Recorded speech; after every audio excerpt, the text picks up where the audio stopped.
Welcome to PhD with Woman on It, Hack the Future. My name is Beata Young, and today's PhD Positivity Hack delivered will be by our guest, Chen Odesky. Topic: creating innovative, unique, and friendly digital experiences that users love. Episode 103 starts here.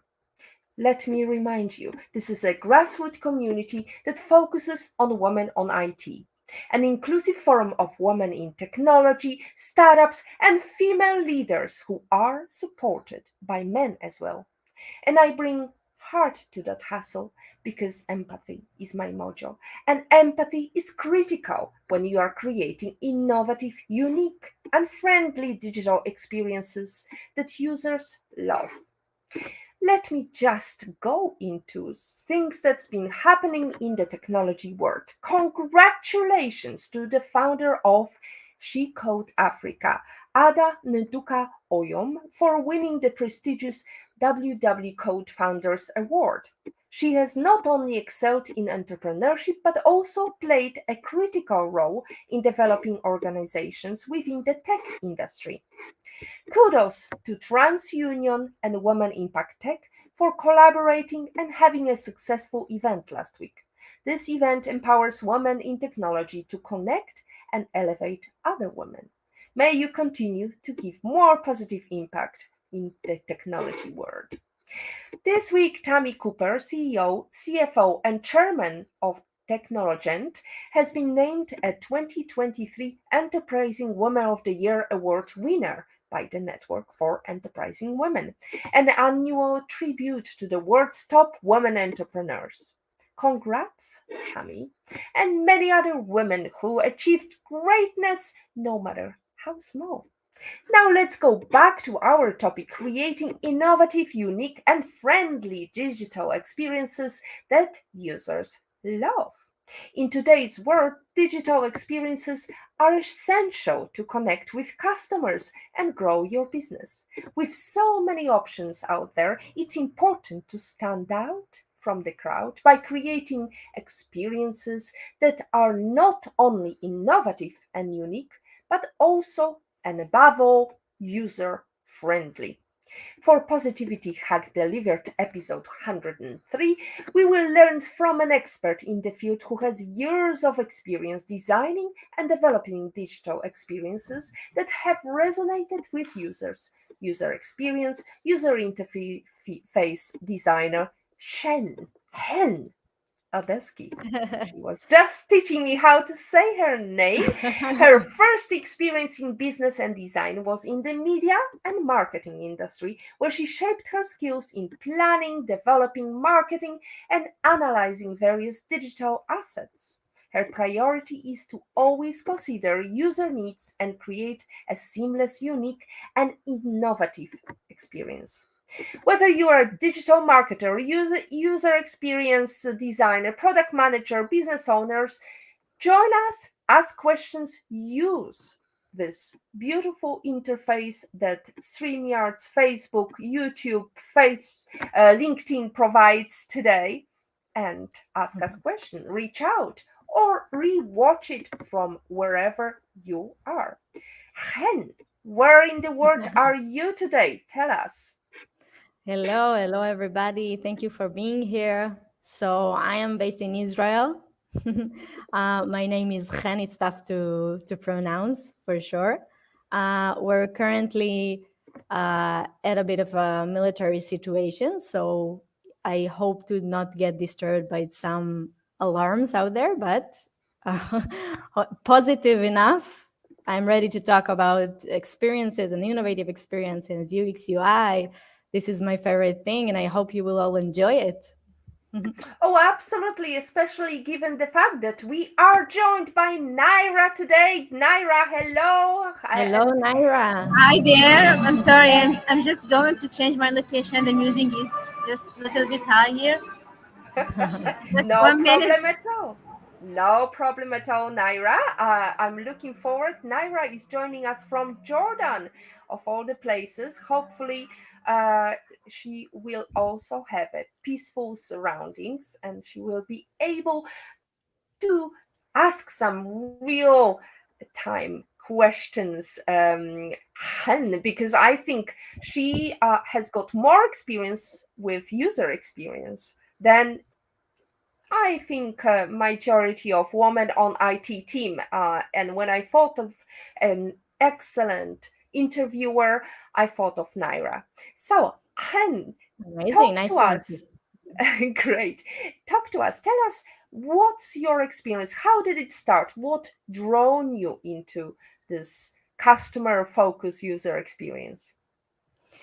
So I was actually starting my professional way from psychology majoring, and I was pursuing my diploma in psychology and social work. Uh, but once the tech field is calling you, it's very hard to defy and not to answer. And I had just some kind of a journey around it and some kind of a challenge I needed to solve with the elderly community. And I wanted to just make prescriptions a bit more adjusted to their needs. And from the physical world, it just started to roll into the tech world. And I just enjoyed to do the combination between the two of them, and I understood that this is the thing I need to do in my life in order to keep me as a woman satisfied and very happy with what I do professionally. So this is what got me there, actually, to see some kind of a community that needs me, but not entirely physically, but also from the digital sphere. Sounds very puzzling, I would say. We know that Israel is a startup nation. So tell us, when did you join the startup world and started to provide your services? So interestingly, I wasn't. I was just about to finish my diploma when I was needed to develop some kind of idea to an app inside the municipality service, in some kind of a in some establishment around the city I live in. And from there, the road was very fast. I started to get the feeling that I just need to dip my toes inside, like the field, the tech field, and to do some kind of a U-turn from the place that I was. It needed to take some. It wasn't that easy.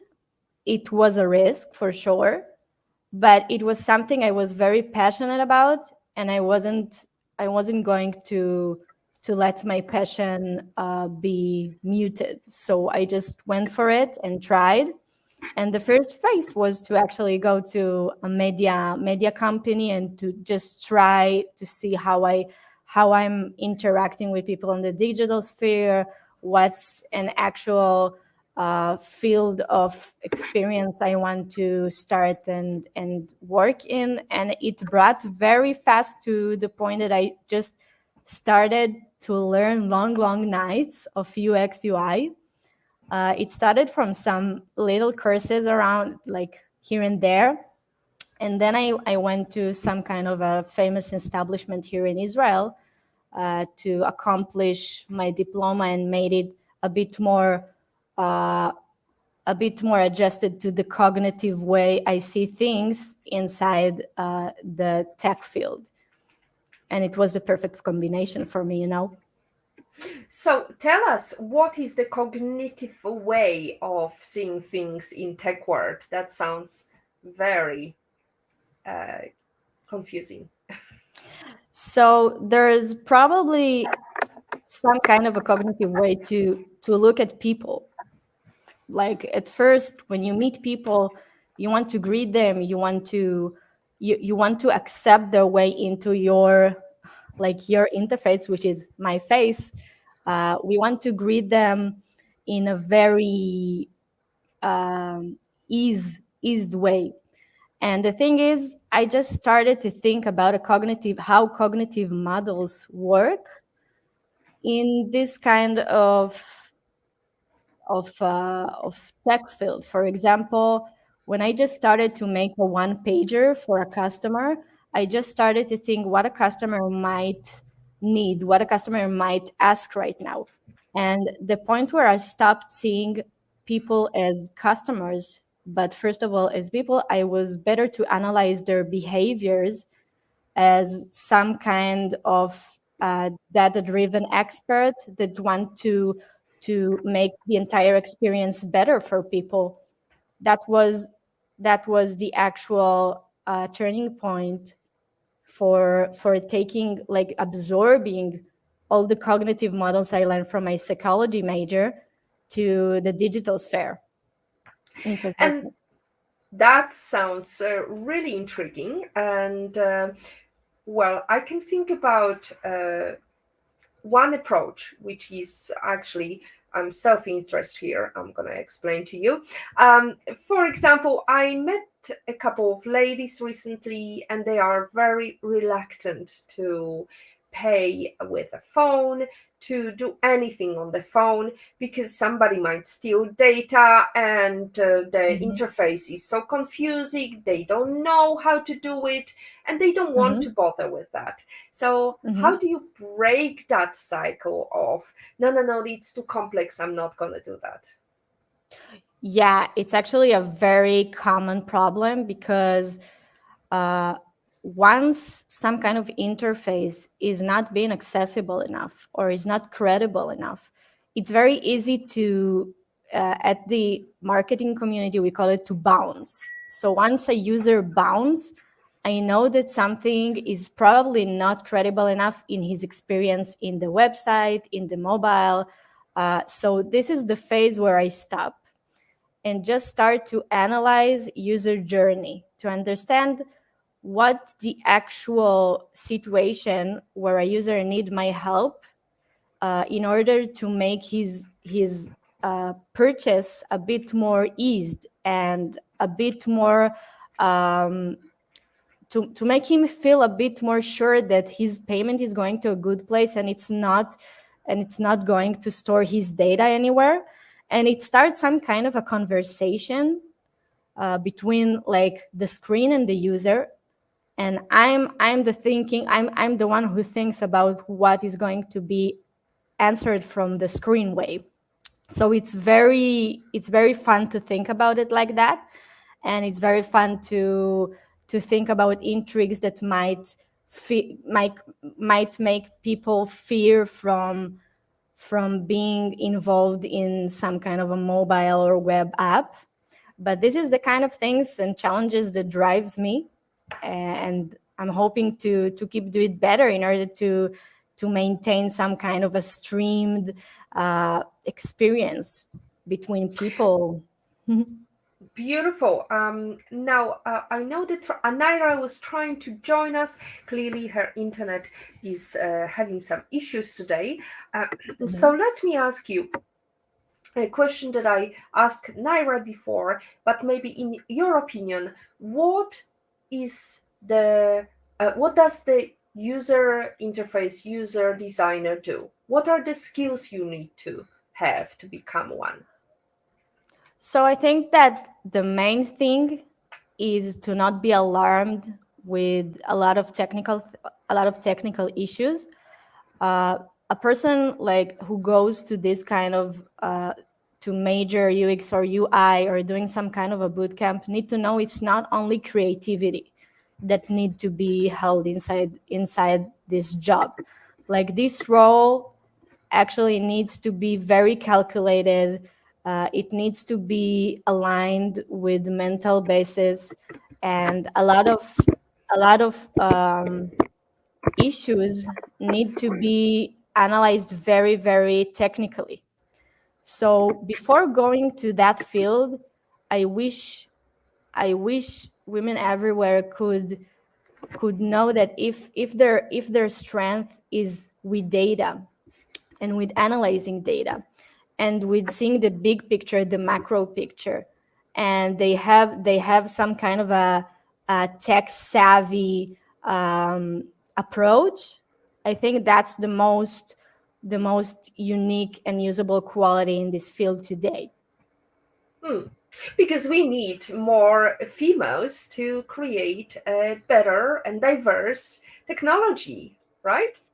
Right. So in my country, actually, uh, most designers today, as for like latest statistics, are showing some kind of alarming picture of women being paid less from men.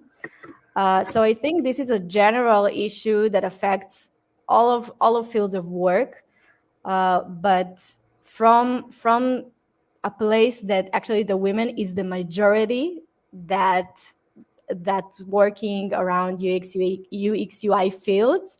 I think it's very important to lighten the issue and to bring very competent people to a state that they can be leaders and managers and women that can be even a CEOs of companies, because this kind of ability, I think, is into every woman, and I think we can do so much more, and we need to take this under consideration and start doing things in order to make the women working areas a bit more accepting and a bit more motivating. Absolutely. Well, we know that, for example, Israel is a nation that has got a female army. What's it like for you? Have you joined the army? It seems to be such a male job everywhere else. And did you have that experience? Yeah, for sure. It was the two most wonderful years of my life. Uh, I think that this is the most character building experience women might have today, but not everybody can can go to the army. I was actually a commander around education um, uh, education streams inside the army. I'm not sure how to call it like in English, because it's some kind of a So, in special other words, force. you were teaching, right? Students of I the was army. teaching teachers. Oh wow, that's uh, Yeah, that's so quite something. yeah, in Was it Israel we're challenging? trying, very, very challenging, mostly because it's a thing that takes you out from the comfort zone and makes you just learn a bunch of stuff that is very similar to what I do today. Today, when I want to develop an app, for example, I need to learn so much about interfaces and about the accepting side and the user side and everything around it. There is some kind of a learning curve in this field that is very important. And I think that if I wasn't going to the army, I wouldn't have the perseverance to actually do all the work I do today. I think it make me so much more professional and so much more articulate and like better in learning and teaching stuff and vice versa. Tenacity. There you go. Tenacity. Absolutely. That's For my sure. favorite word. And it's Love tenacity. critical for women on IT to hack the For future. sure. There you go. Hen, I wanted to ask you, so you had the diploma in psychology, and I think also when we think about customers, empathy plays critical role. But can you learn psychology of human psychology, or can you do it in your own pace at home in order to be better at UX UI? So I found like that the answer to this question is buried in books. But I think that really I'm some kind of a bookworm, and I just start to read so much about the psychology and cognitive psychology, and I started to understand how people interact today, and I tried to elevate it in order to be a better professional in the UX UI field. But when I'm looking today at a human centered approach, I am first of all, trying to learn more for everything I face in my work. For example, if one user will complain about something, I want to be the person to hear him and to give him the ability to know that he is heard and his problem will be taken care of. So this problem solving ability is something I found in books, and it's something I found in the cognitive psychology field. It was so much fun for me to learn this field, but I felt that the tech field is calling me. so when I started to work with people like around UX UI, I started to measure behaviors and understand what uh, better integrates user inside some kind of system. And the one turning point was the moment I understood that I wasn't dealing with clients, but with people, and the ability to analyze their behaviors was actually something that create a professional bridge around the physical and the virtual world together. I felt that this is the best combination I can do. And every time I felt like it wasn't enough, I went I went back to my books and tried to find a solution to the new challenge I'm facing today. And this is like the entire circle. I think that it was very productive for me. So let's go into a couple of startup mantras. How important the KISS mantra, keep it simple, stupid mantra, applies to user experience, user interface? So I think it's something very mindful to know that a person may not be on its best self every single minute of the day. And I think that the moments where you stick into some kind of a mantra with yourself about something you believe in and something that make you do better, I think that's the best way to ignite your passion. For example, I when I started to learn and to do some kind of a pivot from the psychology field to the tech field, I took some sentence on my computer and put like a screensaver of um, that was very very unique and trying to get my attention, saying it better like you better start now. And this kind of simplistic mantra, even though it wasn't very clever, it was something that made me do better and made me just get out of my comfort zone and continue doing what I'm doing. So I was actually asking about the mantra KISS, keep it simple, stupid. How does it apply to user interface? Because Mm-hmm. the number of times that people complexify their apps because they think the more beautiful it looks, the better it is. Whereas Mm-hmm. really, with some things, especially with the time we have at our hands, I just want to do Mm-hmm. click and it's done. For example, Yeah. just to give you an example, recently I was using a bicycle with an Mm-hmm. app, Mm-hmm. and in order to make a complaint about something, I have to do it via email. I can't do it within the app. So Mm-hmm. it's like it's a long process of, are you sure you want to complain? Yes, I want to complain. And then eventually it was like, okay, you have to do it on the website. You can't do it on the app. And you have to Mm-hmm. call the center. So I called the center to cut to cut a shortcut. And they said, no, Mm-hmm. no, no, you have to do it via email only. You can't do a complaint on the phone. So Mm-hmm. how does really simplicity applies to building an app or a website? So being simple is very important. Like in school, we have some kind of a rule for 3 clicks maximum for experiences. I don't think this rule applies, but you need to understand first of all what is the most important value you want to deliver to your clients. And for example, the company you were dealing with was not about to make people contact them. They wanted to make it hard as possible. So this is like a value. Maybe they short staff or something like that. So when I'm trying to just simple things and look about what is the actual value the company I'm working for is trying to get, I was able to make some much more unique and accurate experiences for clients.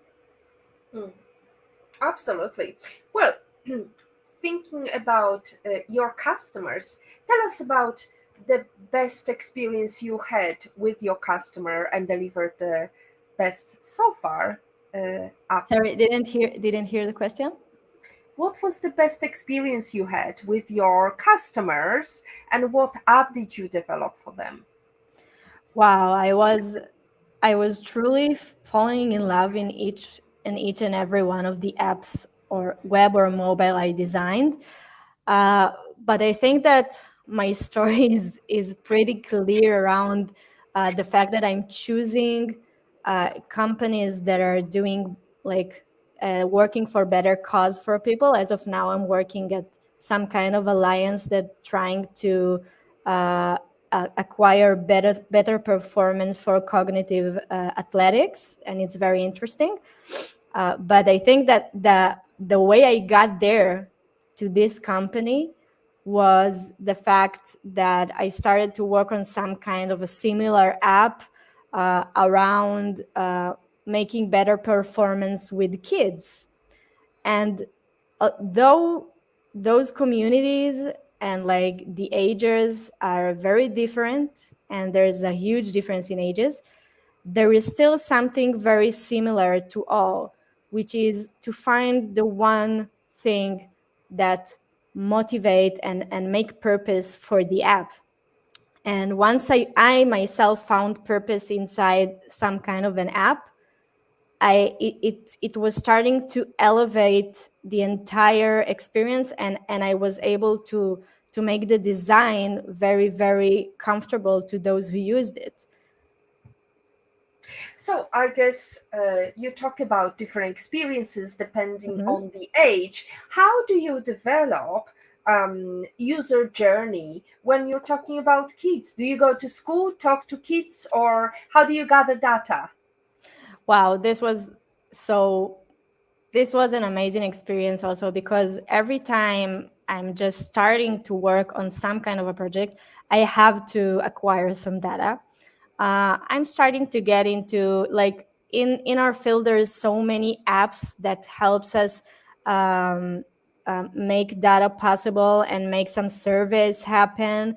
And I use all of these tricks and data analysis programs, but mainly, if I look at it very simplistically, I use Google. I open the docs, I open a survey in Google, or a form, and I just start to send it to people. Sending it to people basically needs to be also very compatible with some technical elements that need to happen in every research. There is a difference between quantitative and qualitative research, but once you look at those two grasps and just start to research things, you get to the real problem, and you understand what is the actual thing you need to solve with the specific age you're dealing with. Because there is some kind of apps that are dealing mostly with kids, and some kind of apps that are uniquely developed for elderly people, and this is always a thing that needs to be in mind. Who are your client, and who is he, and what is the persona I'm trying to communicate with via the app. Mm.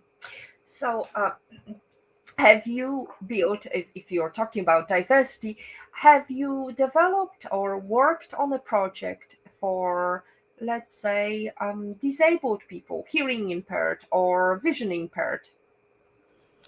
So the main thing that was like inaccessible and I was dealing with was people that had motorical problems and was needed like typography and fonts and everything to be very big and Mhm. very emphasized.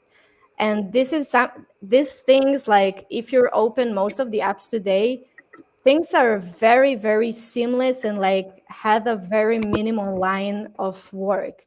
And sometimes things need to get a bit uglier in order to be more usable.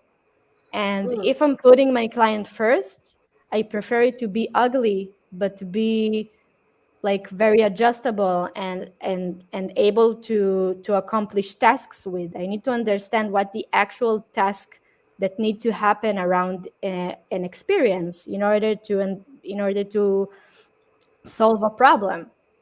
Mhm. In order to make it user friendly. Mm-hmm.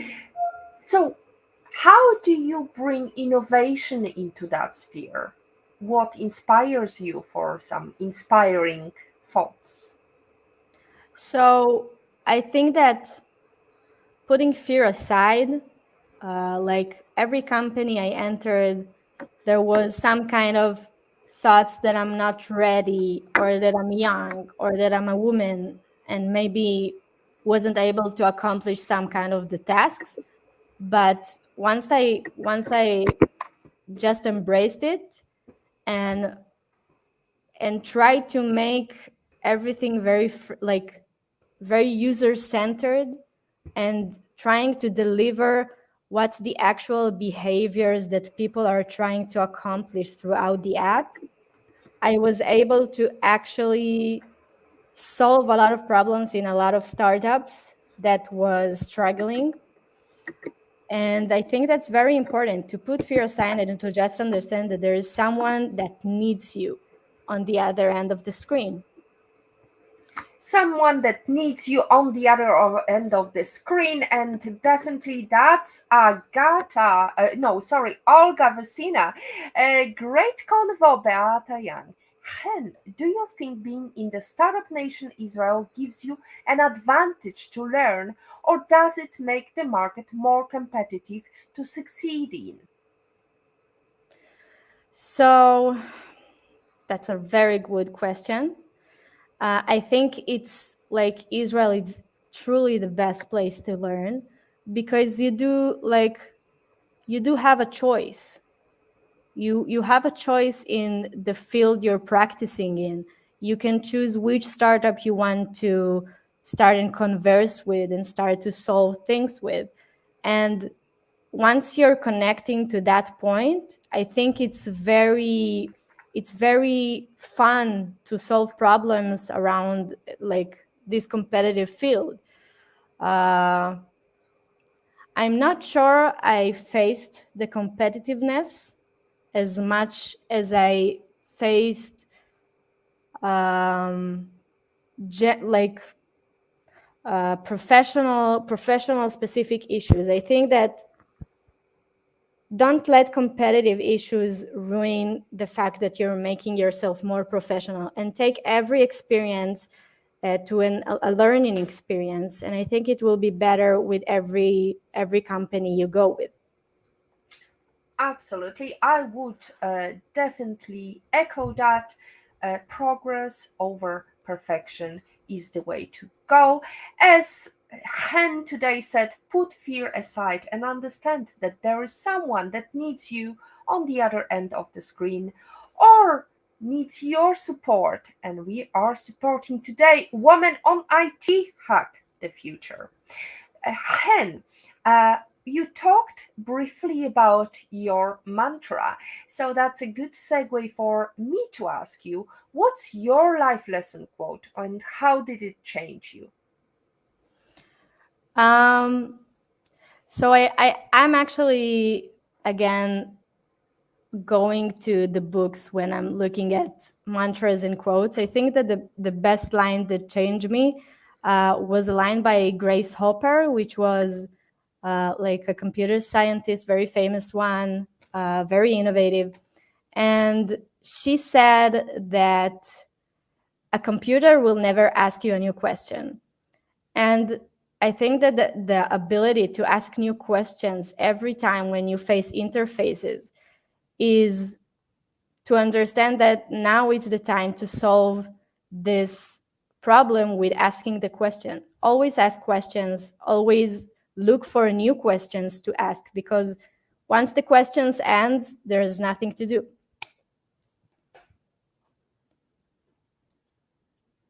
Oh, Beata, I can't hear you. Sorry, I muted myself. Here is a user experience forgotten by me. How did it change? How does this quote applies to you? Maybe a moment in life or overall your career? So, as I mentioned before, as an actual bookworm, I was reading some stuff that she wrote, and it actually made me very motivated to learn programming. So, today, when I'm working at my company, I'm trying to do things in some unconventional way, and I'm trying to also explore my fields further. So when Hopper wrote this sentence, it was, I think, in a very different world. And today we can do stuff so much different, so much better. We have all the abilities to learn new stuff and to ask new stuff. And this is the things that truly ignited my passion around my work. Beautiful. And there is another quote that I love by Grace Hopper, Amazing Grace. She was called so because she was um, asked to come back from her retirement and join the army again and lead them to new heights. So her quote is, Admiral Grace Hopper quote is, a ship in a port is safe, but that's not why ships are built for. That's amazing. There you go. She's like, so yeah, she's everything. Absolutely amazing Grace. She was, and we celebrate every year Grace Hopper Day, which is 6th of December. I encourage you to check out her quotations, her life story. It's definitely a different dynamic than. And we are talking about with Hen today about the obstacles that women quite often face in the professional fields.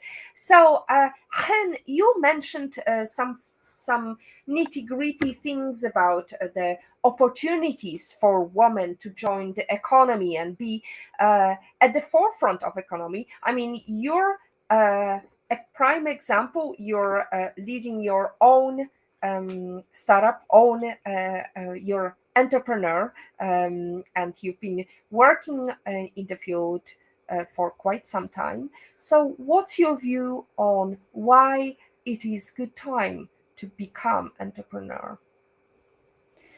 So I think that anytime is good time for entrepreneurship. I know that economically speaking, there might be some challenges around it, but the thing is that there is never a very good time to like purchase your dreams, to pursue your dreams, sorry. And I think that the moment you decide that this is what you want to do, this is truly the moment that you can do everything and every work you do better. I believe that even so, there's so much of obstacles around acquiring UX UI first junior job today. Actually trying and actually physically going to places and understand what their needs is not only the way you're going to get your first job, is also the way to be better at what you're doing. Don't let yourself down. Like it's going to be learning. There are going to be some disappointments, but you need to get your achievements. Try to get your achievements no matter which field you're in, whether it's technology, whether it's business, whether it is career in the army, like Grace Hopper that we mentioned previously. So, what advice would you give to females to help their career or start an entrepreneurial journey? Sorry. What advice, how to start? What would be the key steps they need to take in order to become self-independent entrepreneurs? So I think that the first step is to actually try and learn different things. I also like started to learn, as I said, programming and design, and try to enrich my world like in every field I can. But I do all that meanwhile working in an actual startup and working in an actual media company. I try to just experience the field from starting to working in it. And there wasn't much possibilities back then, so I just started as an account manager, and I ended up like shaping new experiences and new AI systems. And it's something that would never happen if I hadn't keep my learning always up, like always learning new things, always trying to enrich my thoughts, and always trying to solve problems and to look things to like make better. There's always experiences need to be better. So I truly advise to just start working, start learning, even if it's something that is not was like it wasn't exactly on your mind or wasn't the actual role you wanted. Just start, just dip the toe in the field, and try to learn new things and be better in what you do from an actual working experience.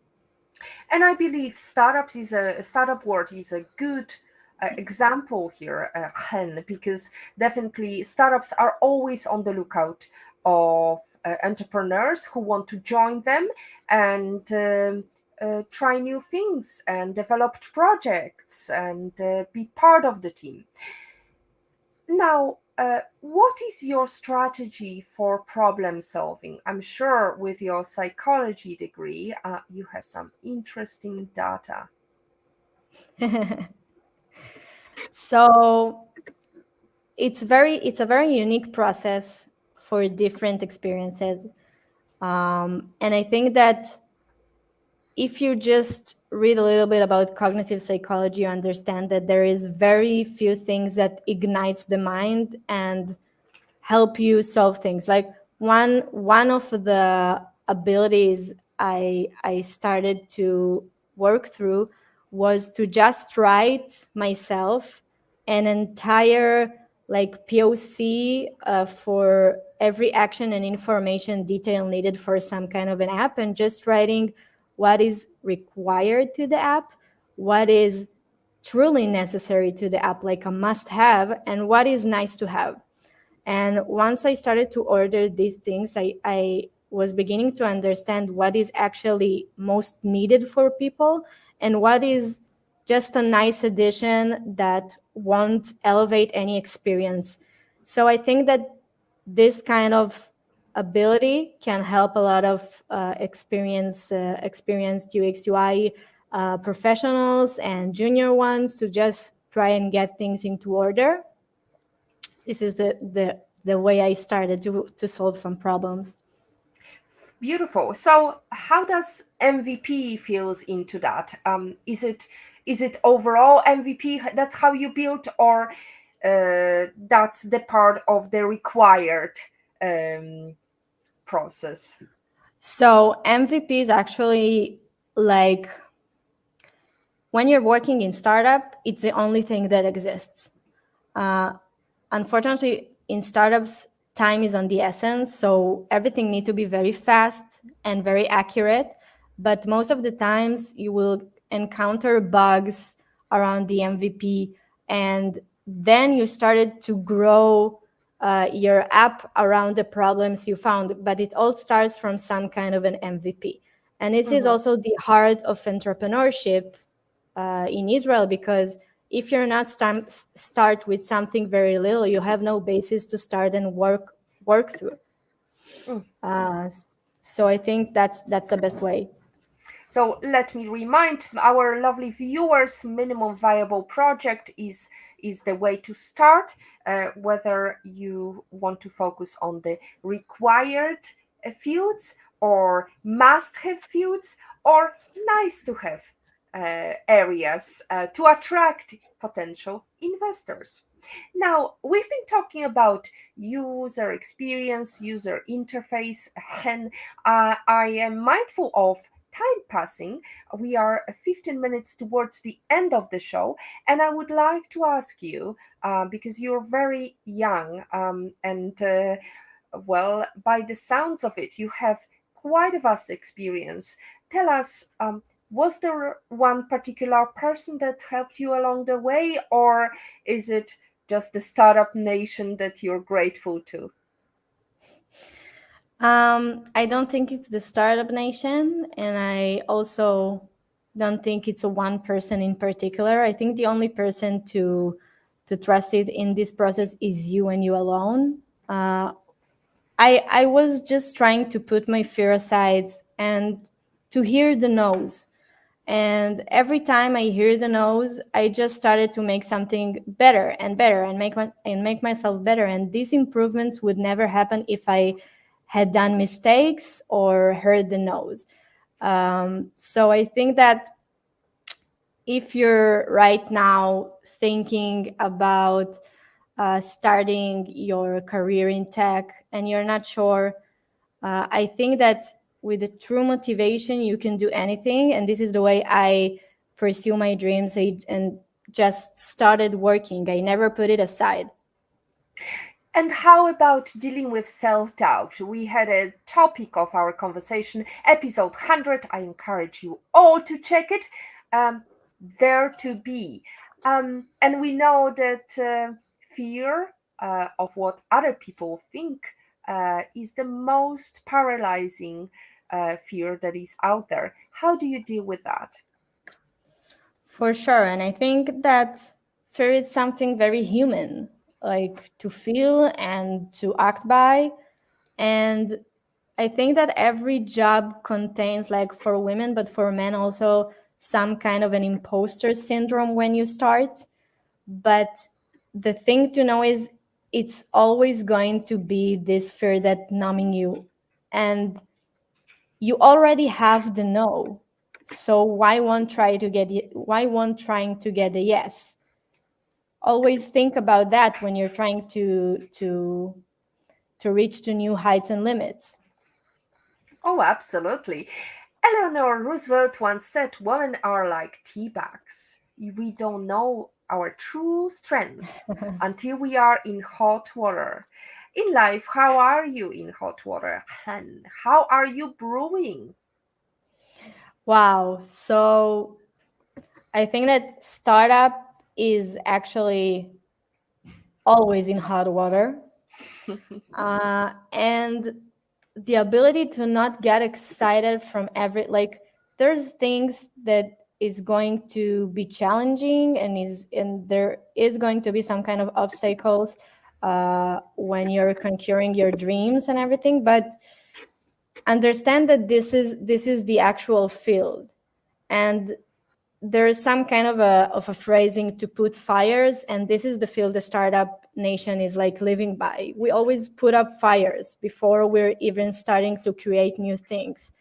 And I think that understanding that this is some kind of an area which is never on a stream and calm line is the ability to deal with it and to just ride along the new adventure and to like solve the new things coming up. So, the new things coming up, and always a look for new adventures. As we mentioned today, Grace Hopper, a ship in a port, looks beautiful and is safe, but it's not what ships are built for. Now, Hen, I wanted to ask you, your country is at the moment in a bit of a turmoil, but imagine you could travel anywhere in the world and have a private breakfast with anybody in the world. Who would you like to meet face to face, and where would you have that private breakfast?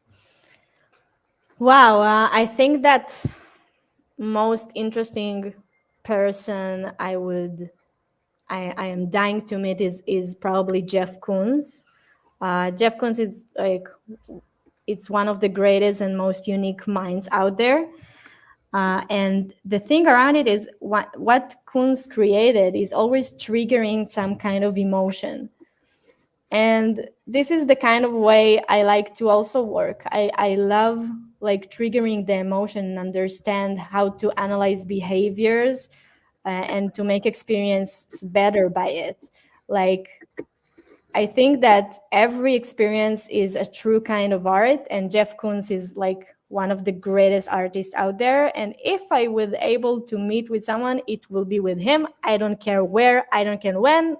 I hope that coffee will be involved in this situation because otherwise I won't be on my top edge. Like,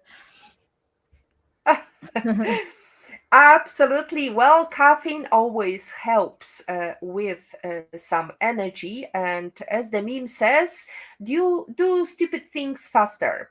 Now, we are heading towards the end of our show, and I've got a great quotation. We've had some quotations already, and a very marine based quotation. So let me bring you another one. When you can't change the direction of the wind, adjust your sails. H. Jackson Brown Jr. says.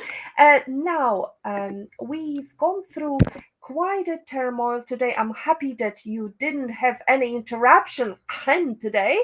I yeah. wanted to ask you about your favorite book that you recommend, since you're such a bookworm.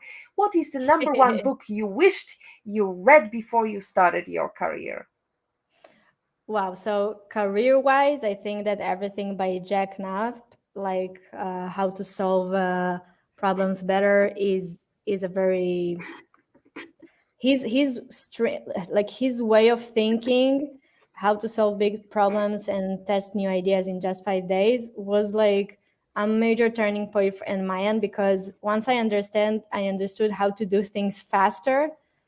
I was just able to reach a whole new height in my work at my own freelancing studio, but also at my job with each startup I started with. It's amazing book. You all should read it. I truly recommend it. Excellent. I actually am trying to slow down because I think I've had too much coffee. However, we need to hurry up because we are running out of time. So now I wanted to ask you, um, what are the best advice you ever received? Best advice, I think, was to just listen. Truly, like listening and just trying to peel everything that comes like in unorthodox ways is is the most useful tip I ever got. Like just from some kind of perspective, you can always be the observers and just look and listen and be a fly on the wall and understand how things are working. Don't be very fast with acting, but with actually listening. This is like I think the true way to get this work done better and a bit more accurately. Absolutely. If you can listen to all 103 previous 102 previous episodes, that's episode 103 today. Before we end our show, let me ask you about any new exciting projects. Helen, you mentioned you're working on this new project. Is there any other thing that is happening in your world, fast way or a slow way? So I'm currently involved in Ludus Alliance, which is an amazing company that is trying to create some kind of cognitive athletics AI solution, and it's amazing. Uh, I'm currently the head of online experience over there, and it's not some kind of um, like passing by project. I feel that this company can truly see value in people and to motivate people to perform better. And I think like living I feel like I'm living the dream every day once I'm doing these things that I love, and this is truly the best way to move each like to pass your working hours, I believe. So how long have you been working with them, or what's the timeline? When is the project So going it, to come into yeah, it's been fruition? it's been almost a year now, but it's not a project. I actually was recruited to be in house. So each kind of these projects is probably going to like make my mind differ a little bit from my own company, but I think that's for the best because it's really important to put some time and effort in something when you're really involved in, and like truly there, truly like doing stuff in house, and like seeing all the product and all the technical and IT and like the customer facing roles, to just absorb everything to make problem solving better for the company. Another quotation that is great summary of today's conversation. It's not how deep you go, it's how you go deep, Ida Rolf said. And that's it from episode 103 of the PhD live stream. Thanks to our guest Chen Odesky. To stay updated and ensure you never miss a positivity hack delivered, follow Woman on IT and turn on notifications to be alerted once a video has been released. And as Han today said, listen. We have next week announcement. We are going to host Pamela Kellert, and topic will be ladies to leaders thriving in STEM. I would like to thank very much to Olga Vasina for making a comment and kindly providing us with a question. And thank you everyone who's listening to our show or watching our show, who participate uh, every time or occasionally, or listen, tune in on podcasts. As always, our positivity quote comes from Positive Thinking Only and goes, look for something positive in each day, even if some days you have to look a little harder. As Maya Angelou says, if you don't like something, change it. If you can't change it, change your attitude. Today is your day to hack the future, hack the positivity you want. Thank you.